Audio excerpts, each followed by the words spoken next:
বিভিন্ন জেলায় বাড়ছে হামে আক্রান্ত রোগীর সংখ্যা। উপসর্গ নিয়ে হাসপাতালে ভর্তি হচ্ছেন অনেকেই। জেলায় জেলায় চলছে শিশুদের হামের টিকাদান কর্মসূচি।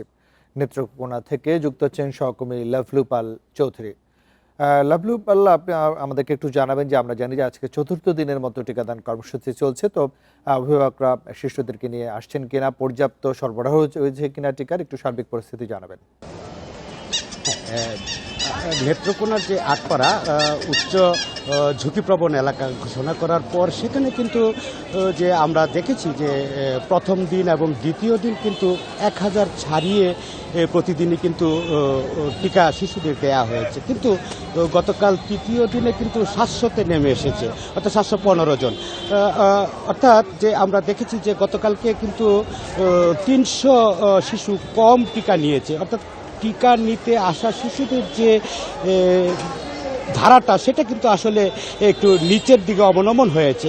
তো এরকম অবস্থায় কিন্তু এখানকার যারা স্বাস্থ্য সচেতন মানুষ তারা কিন্তু বলছিলেন যে আসলে প্রচারণাটা আরও বাড়াতে হবে। তারা 21 দিনে কিন্তু 14,809 শিশুর লক্ষ্যমাত্রা তারা নির্ধারণ করেছে। যদিও কিন্তু স্বাস্থ্য বিভাগ বলছে যে তাদেরও কিন্তু গতকালকে যে লক্ষ্যমাত্রা ছিল সেই লক্ষ্যমাত্রা ছাড়িয়েছে, কিন্তু আমরা দেখেছি যে সেই 300 শিশু কম হয়েছে। আজকেও সেখানে চলছে।